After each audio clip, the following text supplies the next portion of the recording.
C'est avec joie que j'accompagne Didi Kambou dans son village. Ensemble, nous allons montrer la face cachée de son peuple, loin des clichés stéréotypés et des préjugés qui présentent toujours les lobbies comme des rebelles, des revanchards. Les lobbies forment un peuple de vaillants guerriers et surtout des femmes travailleuses et courageuses. Depuis environ 5 ans, elles luttent pour l'émancipation de la femme lobby. Mais qui sont les lobbies? Quelle place occupe la femme dans la société lobby? De quoi vit-elle? Comment aider à son épanouissement? Les lobbies, lobiri ou encore loubi, qui veut dire enfant de la forêt, constituent un peuple présent au sud-ouest du Burkina Faso, au nord-ouest du Ghana et au nord-est de la Côte d'Ivoire, essentiellement dans la région d'Izanzan, précisément dans le département de Bouna. Pendant leur migration en Côte d'Ivoire, les lobbies ont dû conquérir des territoires occupés par les Koulangos et les Ablons. Les villages lobbies ont proliféré après le fleuve Komoï. De beaux villages lobbies tels Doropo, Teini ont vu le jour. Nous sommes à Flapié-Doulou, coquet village qui se situe à environ 10 km de Bondougou.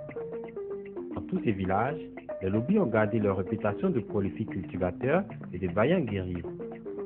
L'image du farouche guerrier ne vient pas de conquêtes terrestres comme on peut le croire, mais au fond, les raisons des conflits sont basées sur la défense de l'honneur. Dès que tu appelles la femme d'un autre le jour du marché, il te lapide avec un gourdin. Alors, les palabres commencent et on se lance des flèches de part et d'autre jusqu'à ce que mort s'ensuive et ça prend fin. L'arme favorite du guerrier lobby est l'arc. C'est un atout masculin et il représente la force et la virilité. Si le maniement de l'arc donne de la valeur aux hommes, les femmes aussi acquièrent de la valeur que si elles ont des lèvres percées, car c'est un signe de maturité et de beauté. Cette tradition, qui avait une grande importance autrefois, a aujourd'hui disparu. Dans la tradition du percement, on insère des bouts de bois, des pièces d'argent dans les lèvres de la fille dès son jeune âge. Plus l'objet de percement est large, plus la femme a de l'élégance et du prestige aux yeux des hommes.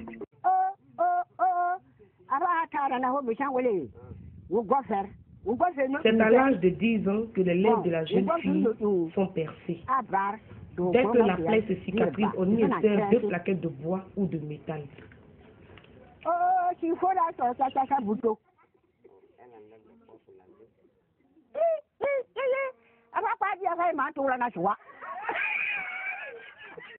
La société lobby est matrilinéaire. Cette règle s'applique toujours dans le cadre du mariage. L'enfant est l'héritier de son oncle. Pire, à l'époque même, l'enfant ne portait pas le nom de son père, l'enfant portait le nom de sa maman, de sa famille maternelle. Quand c'est une jeune fille qu'on doit donner en mariage, toujours c'est le côté maternel qui intervient. Le père ne peut en aucun cas donner sa fille en mariage sans en informer au préalable l'oncle de la fille. Comme dans bien de sociétés africaines, la femme lobby n'a pas la parole en public. Elle ne prend pas de décision. Mais fort heureusement pour elle, elle peut refuser un mari que veut lui imposer sa famille. Mais à quel prix?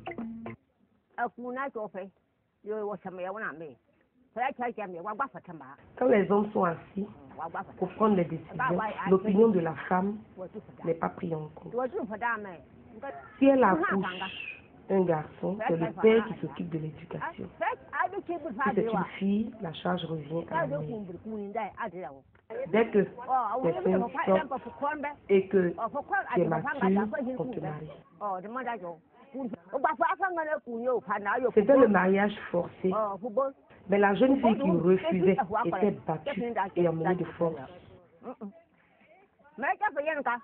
Moi, je me suis piqué au pied avec une flèche, provoquant une grave blessure pour échapper à un mariage forcé.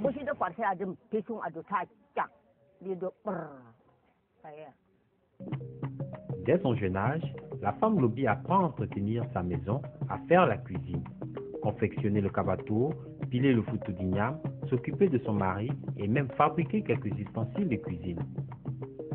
Ainsi, certaines femmes sont devenues d'admirables potières. De leurs mains expertes, elles façonnent l'argile et font naître pots, canaries, cruches qu'elles utilisent pour le ménage.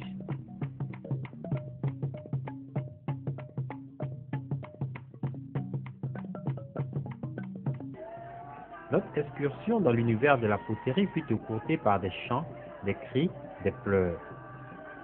Pas loin de là, un patriarche Lobi est mort. Pendant les funérailles, les femmes chantent et dansent au son du wolof.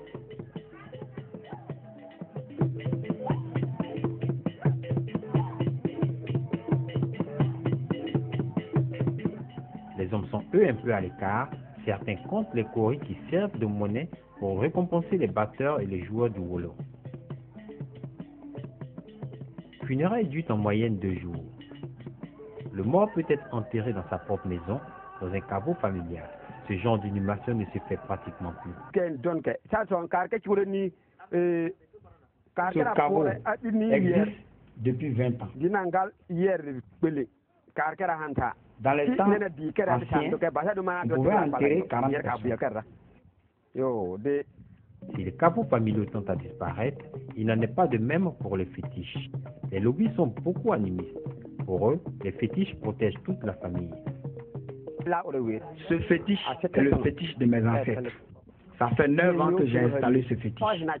C'est le propriétaire de la cour. C'est le fétiche de mon père, il est dangereux.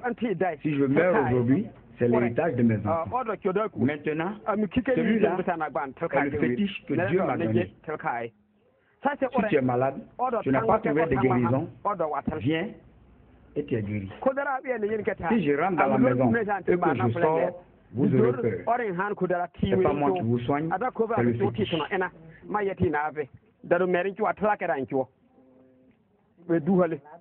Après les récoltes, seuls les hommes ont le droit de vendre leurs produits. À la récolte, l'homme met le maïs dans le grenier, donne la part de la femme et le reste est vendu. Quant à la femme, elle échange une partie de ce qui lui revient contre du sous-marin et l'autre partie sert de nourriture pour la maison. Heureusement que ce troc a disparu. Aujourd'hui, à côté de la culture de l'igname, du maïs et des vivriers tels que les tomates, la femme lobby confectionne et commercialise le chapalo, le soumara et le beurre de karité. Le chapalo est une boisson faite à base de mil, de maïs ou encore de sorgho fermenté. C'est un breuvage merveilleux et délicieux, très peu alcoolisé, produit par les femmes Sénoufo et Lobi. Après avoir retiré les graines de lait, on remplit une bassine d'eau et on y met le sorgho. On le lave bien et on l'étale sur un plastique conducteur. 3 jours plus tard, le sorgho a germé. On le détache et le fait bien sécher. Devenu sec, on le pile dans un mortier. Je verse la poudre dans un fût rempli d'eau. Je pile l'écorce appelée yole jusqu'à obtenir une masse onctueuse, ce qui donnera la malt à la boisson. Je la mets dans le fût où j'ai mélangé la poudre de sorgho et l'eau. Je mélange très bien et renverse cela dans une grosse marmite. Après cuisson, on le ramasse et le remet dans le fût, puis on le ferme. Le lendemain matin, on filtre pour recueillir le jus. On met le jus obtenu au feu pour cuisson.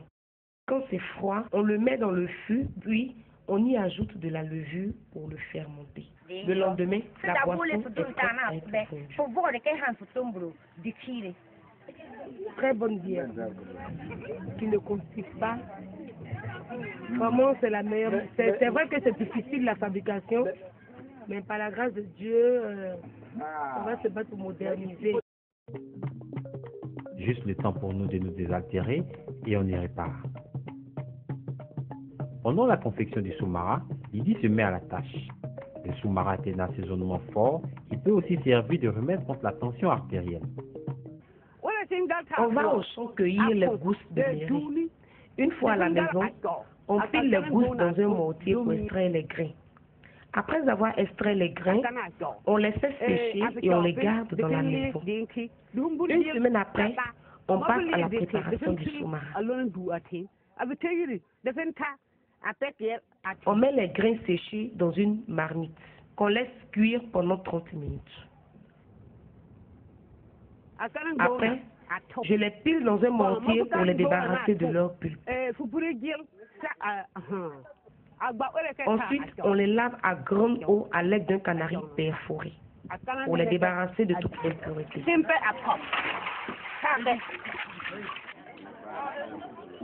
Je les mets dans un panier propre pour la fermentation.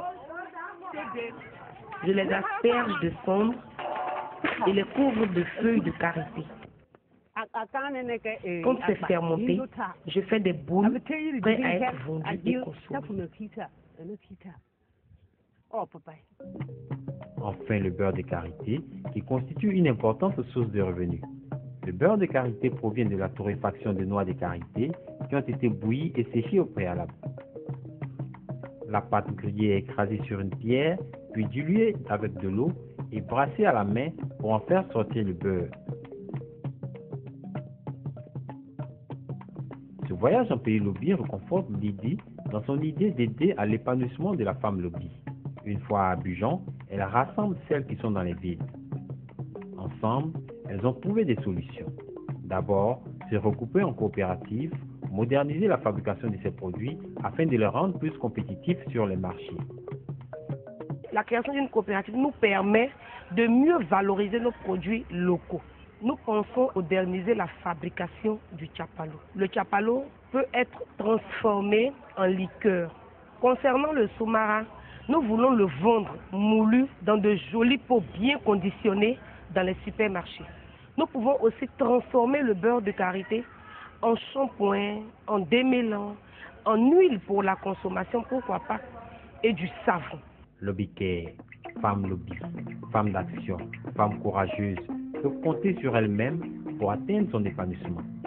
C'est un véritable exemple pour toutes les Africaines dans leur rêve de bâtir un avenir meilleur, du moins différent.